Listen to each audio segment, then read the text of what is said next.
Que se passe-t-il sur les cryptos? Eh ben, si vous voulez pas regarder toute la vidéo, je vous le dis tout de suite et en une phrase, la NSA est en train de prendre le contrôle des données mondiales en matière de crypto-monnaie. C'est aussi simple que ça. Vous avez eu FTX qui a sauté et qui est en liquidation, mais FTX avait plein de données. Vous aviez les comptes, vous aviez qui possède quoi, etc. On voit surtout comment FTX était géré.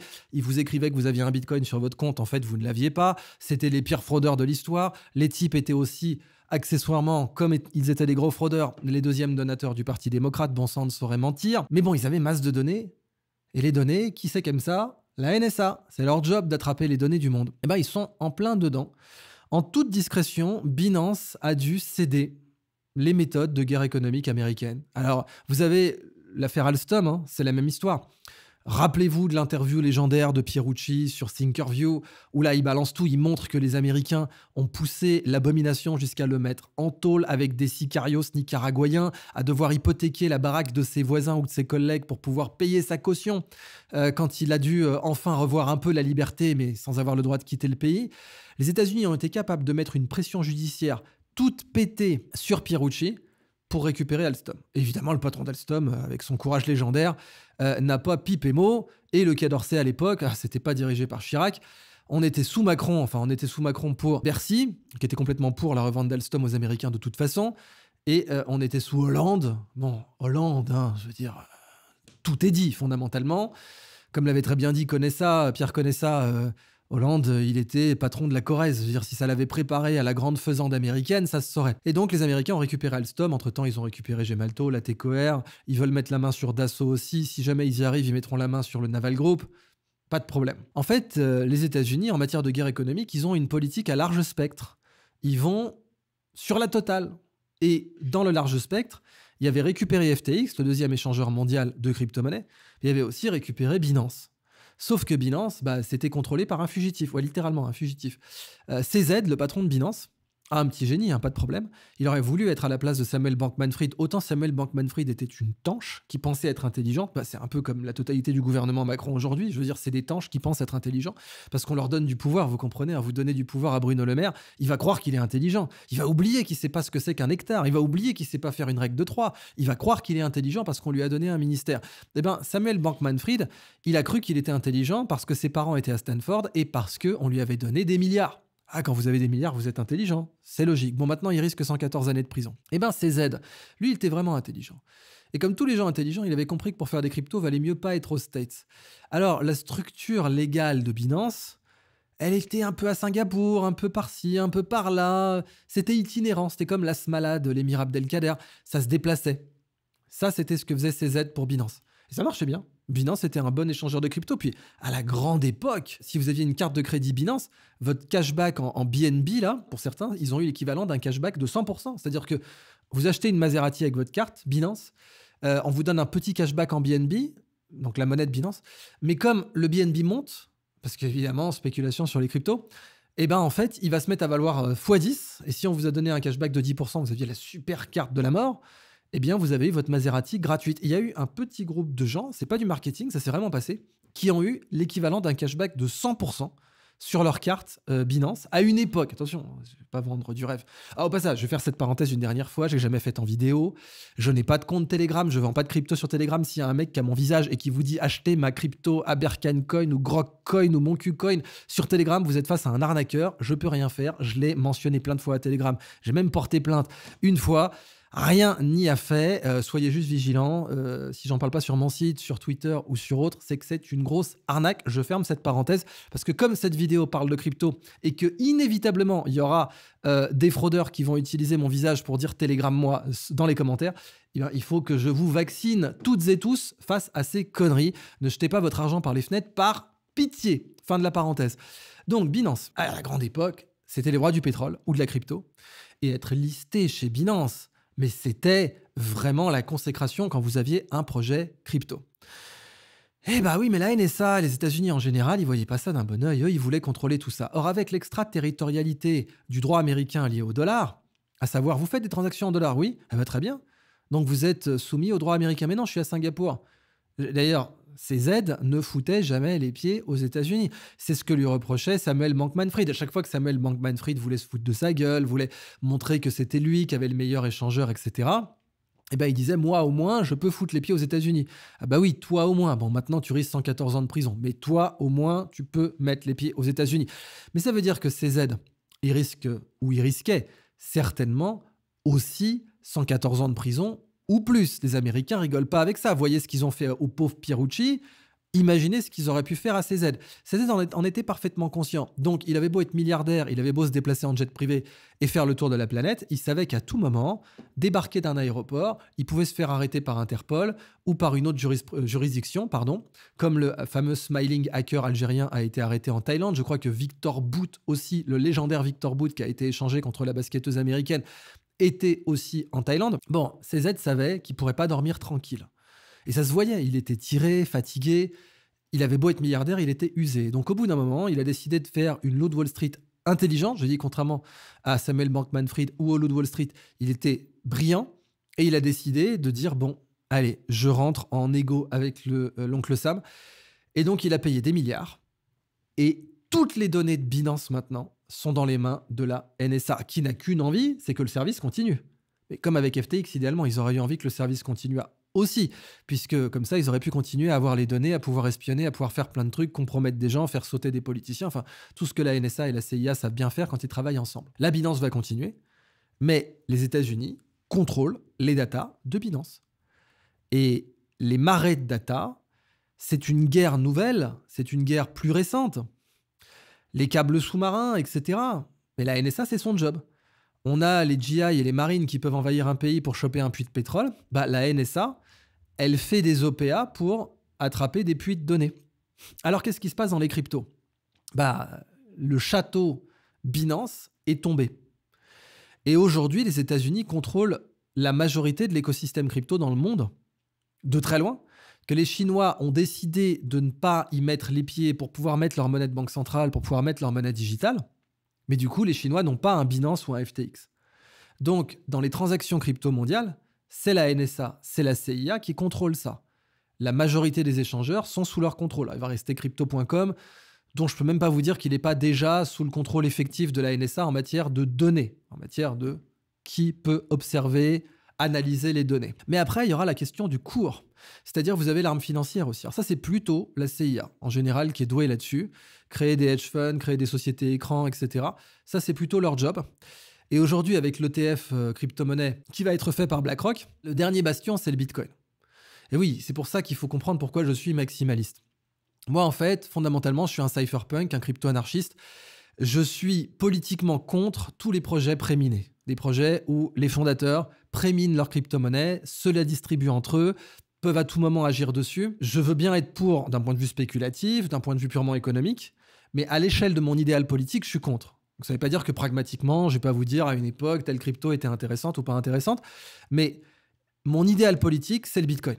Une monnaie pas préminée, vraiment décentralisée, avec aucune possibilité d'en contrôler l'inflation de façon centralisée et une monnaie qu'on ne peut pas poursuivre en justice. Et oui, l'Ethereum, il y a une fondation en Suisse, Azuc.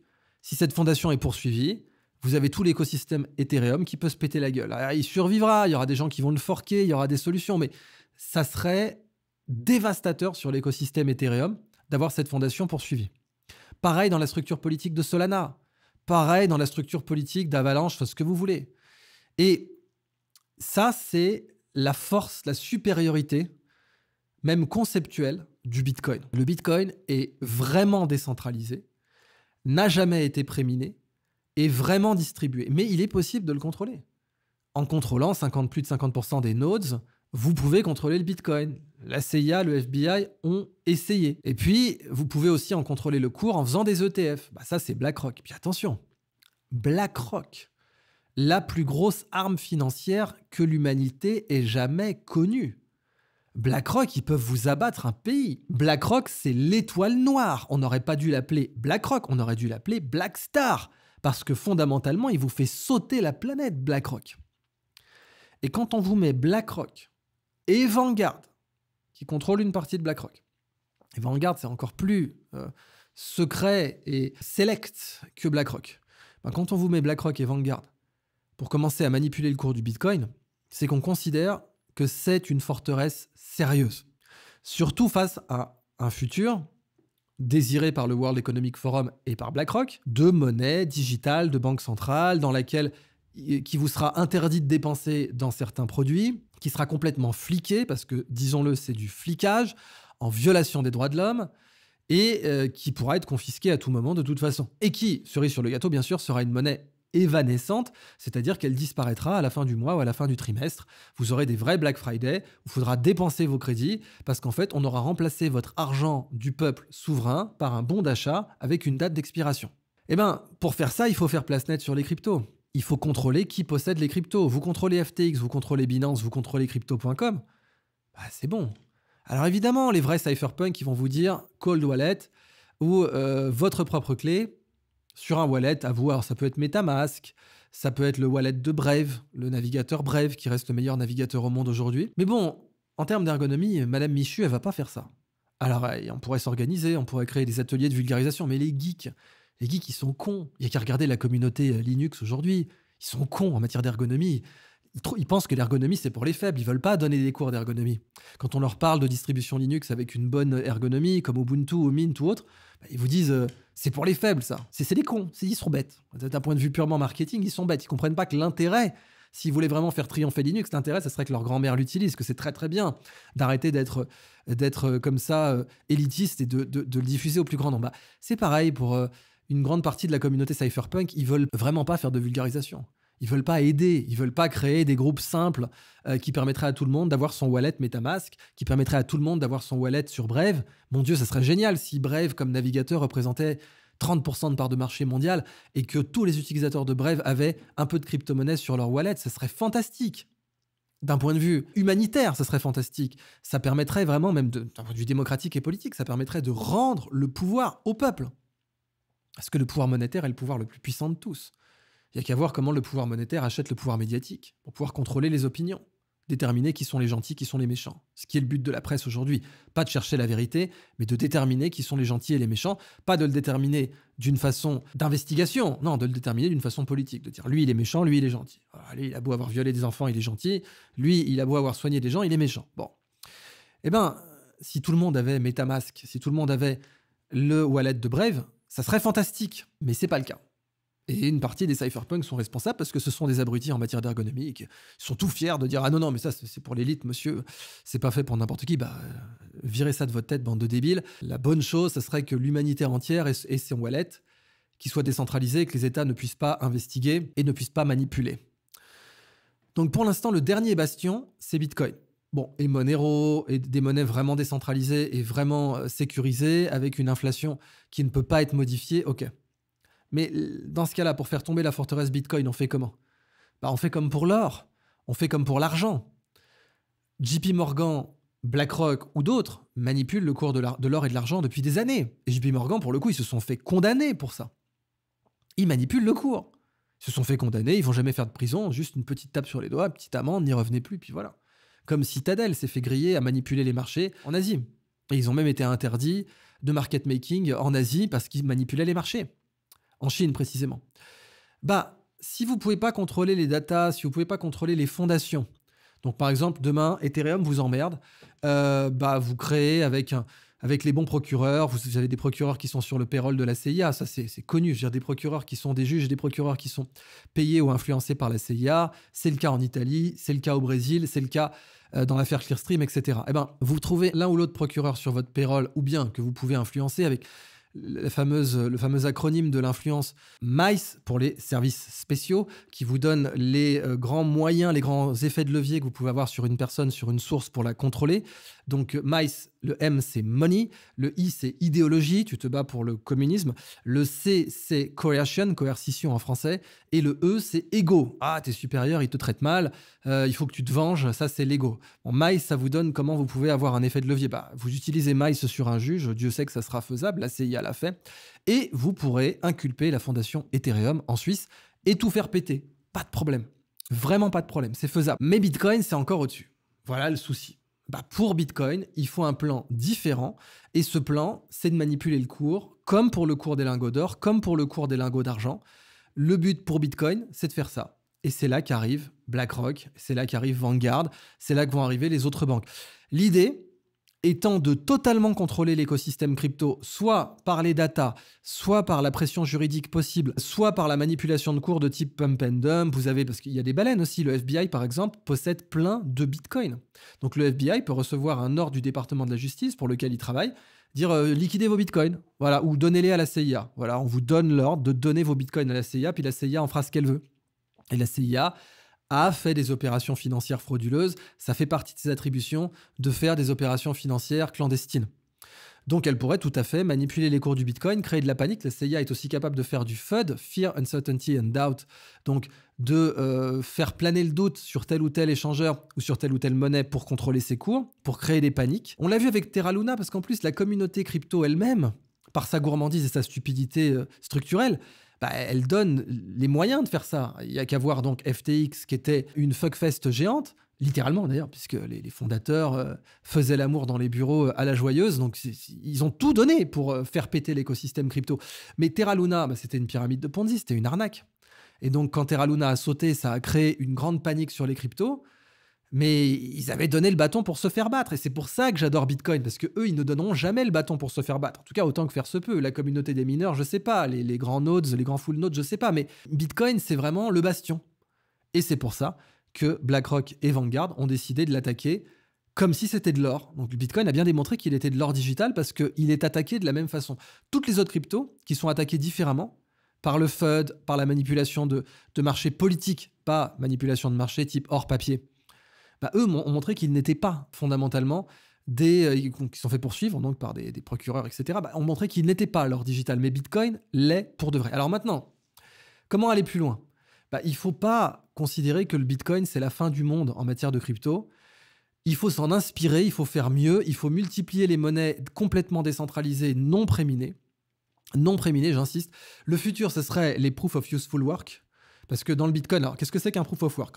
Rappelons les choses simples. Le Proof of Work de Bitcoin, la preuve de travail de Bitcoin, ça vient d'un filtre anti-spam développé par Adam Back. Ah oui, j'ai oublié de dire, on est quasiment sûr maintenant de savoir qui est Satoshi Nakamoto, le fondateur de Bitcoin. C'est Nick Szabo. Faut être clair maintenant, je pense qu'il n'y a plus le moindre doute entre le recoupement de ses emails, des timecodes de ses échanges, et puis son légendaire lapsus où Nick Szabo, qui a créé BitGold, il a dit une fois dans un entretien, oui, vous savez, quand j'ai créé BitGold, bon, ce genre de lapsus, plus tout le reste, plus l'analyse de style aussi, du style d'écriture, pour moi, ça fait plus le moindre doute que Satoshi, c'était Nick Szabo. Est-ce qu'il a eu d'autres personnes en plus ? J'en sais rien. Mais pendant un certain temps, certains pensaient que ça pouvait être Adam Back. J'y croyais moyen, mais c'était plausible quand même parce que c'est lui qui a créé le Proof of Work de Bitcoin. Donc revenons à ça. Qu'est-ce que la preuve de travail de Bitcoin ? Au départ, c'est un filtre anti-spam. Adam Back le crée. L'idée, c'est en gros, vous avez quelqu'un qui veut vous spammer. Adam Back, il dit, si tu veux m'écrire, si tu veux accéder à ma boîte mail, tu dois faire 40 pompes. Fondamentalement, c'est ça un Proof of Work. Si tu veux me parler, fais 40 pompes. Comme ça, j'ai la garantie que ce que tu as à me dire est suffisamment important pour que tu fasses 40 pompes. C'est ça un Proof of Work. Il y en a même dans les sociétés. Vous pouvez avoir, si tu veux accéder à tel professeur, tu dois d'abord passer un examen, tu dois d'abord passer un diplôme, tu dois d'abord être criblé du point de vue des services secrets, on doit vérifier ton identité, etc. Faire un effort pour accéder à une ressource ou à quelqu'un, c'est un Proof of Work, c'est une preuve de travail. Et pour filtre anti-spam, c'est évidemment des pompes digitales. Ta machine fait des pompes, mais du coup, quelqu'un qui voudra envoyer 1 million d'emails, il ne pourra pas faire 1 million de pompes parce que mon filtre anti-spam considère que ma boîte est suffisamment importante qu'elle peut demander à quiconque qui veut lui écrire de faire 40 pompes ou de faire 3 tours du pâté de maison. C'est ça un Proof of Work. Imaginez que votre voisin veut sonner à votre porte et que vous, votre sonnette, elle est spéciale. Pour que quelqu'un puisse y sonner, il doit faire 3 fois le tour de la maison en courant. Voilà, c'est un Proof of Work, ça évite les spams. S'il y a des gamins qui veulent sonner à votre sonnette pour vous emmerder, ils pourront pas, parce qu'ils vont pas faire 3 fois le tour de la maison, ils vont se fatiguer avant, ils vont plutôt aller sonner ailleurs. C'est ça un Proof of Work. Maintenant, le Proof of Work de Bitcoin, il est complètement inutile.